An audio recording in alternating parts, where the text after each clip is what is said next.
ప్రస్తుతం మనతో పాటు రవిరాథోడ్ ఉన్నారు, నిరుద్యోగి. సో చెప్పండి, మీరు సెక్రటరేట్ ముట్టడి కార్యక్రమాన్ని ఎందుకు తీసుకున్నట్టు? అంటే రేవంత్ సర్కార్ పైన నమ్మకం లేదా? అంటే ఉద్యోగాలు వద్దని రోడ్ల మీద ధర్నా చేసేది మీరే, మళ్ళీ రేవంత్ సర్కార్ బద్నాం చేసేది మీరే. 60,000 ఉద్యోగాల దేశంలో ఇవ్వలేని ప్రభుత్వం చేస్తే మీరు ఎందుకు ఈ విధంగా, అంటే ఎవరన్నా నడిపిస్తున్నారా? మీ వెనక రాజకీయ శక్తులు ఏమన్నా ఉన్నాయనుకోవచ్చా? ముందుగా మీడియా మిత్రులకు ధన్యవాదాలన్నా. మా వెనకాల ఏ రాజకీయ శక్తి ఉందనేటువంటిది రేవంత్ రెడ్డి గారే చెప్పాలి. లేదా బల్మూరి వెంకట గారిని అడగండి, కోదండ రామిరెడ్డి సార్ని అడగండి, ఆకునూరి మురళీ సార్ని అడగండి. బస్సు యాత్ర చేసినటువంటి వ్యక్తులు ఎవరు?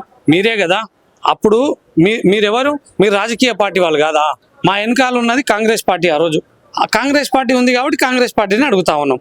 మా వెనకాల ఉన్నటువంటి రాజకీయ పార్టీ ఏదన్నా ఉందంటే అది కాంగ్రెస్ పార్టీ మాత్రమే. ఈ దుర్మార్గుల వల్లనే కదా మేము ఈ రోజు రోడ్ల మీద పడ్డది. మీకు సపోర్ట్ చేసినందుకు మా చెప్పుతో మేము కొట్టుకుంటా ఉన్నాం.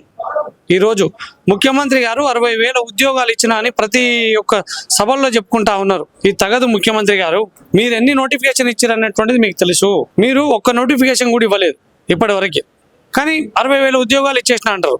మీరు అడిషనల్ గా 11,000 ఉద్యోగాలు యాడ్ చేసిన, అందులో నోటిఫికేషన్ ఇవ్వలే.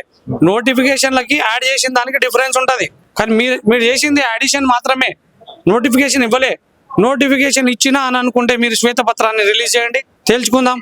లేదా అశోక్ నగర్కి రండి, కూర్చొని మాట్లాడుకుందాం. మేమే పిలుస్తున్నాం కదా. లేదా మీ అపాయింట్మెంట్ ఇవ్వండి, మేము మీ ఇంటి దగ్గరికి వస్తాం అని తెలియజేస్తా ఉన్నాం. అయితే ఇప్పుడు సెక్రటరేట్ ముట్టడి ఈ రోజు ఎందుకు ఇక్కడ ముఖ్యంగా రావడానికి కారణం ఏంటంటే, హలో నిరుద్యోగి చలో సెక్రటరేట్ ముట్టడి అనేటువంటి కార్యక్రమాన్ని ఏర్పాటు చేసినాం. దానికి పూర్తి మద్దతు ఇవ్వాలని చెప్పి బీఆర్ఎస్ పార్టీ భవన్కి వచ్చి హరీష్ రావు అన్న గారిని మేము కలవడం జరిగింది. హరీష్ రావు గారు కూడా మాకు సంపూర్ణమైనటువంటి మద్దతు ఇస్తారని చెప్పి తెలియజేయడం జరిగింది. సో ఈ యొక్క ముట్టడి కార్యక్రమం యొక్క ముఖ్య ఉద్దేశం ఏమిటంటే, మీరు జాబ్ క్యాలెండర్ని వెంటనే విడుదల చేయాలి. 2 లక్షలతో ఈ జాబ్ క్యాలెండర్ని విడుదల చేస్తూ, స్థానిక ఎలక్షన్ల కంటే ముందు మీరు జాబ్ నోటిఫికేషన్ ఇవ్వకపోతే, ఈ నోటిఫికేషన్ ఇవ్వకపోతే మీ స్థానిక ఎలక్షన్లో మేమే వస్తాం. స్థానిక ఎలక్షన్లో ఖచ్చితంగా తెలియజేస్తా ఉన్నా, స్థానిక ఎలక్షన్లో ఈ నిరుద్యోగులు తలుచుకుంటే మీరు ఒక్క సర్పంచులు రారు, ఒక ఎంపీటీసీలు రారు, జడ్పీటీసీలు రారు. మేమే నిరుద్యోగులుగా మేమే వచ్చి నిరుద్యోగుల ఉద్యమం మొదలైందని చెప్పేసి ఖచ్చితంగా నిరుద్యోగుల ఉద్యమం మొదలైంది.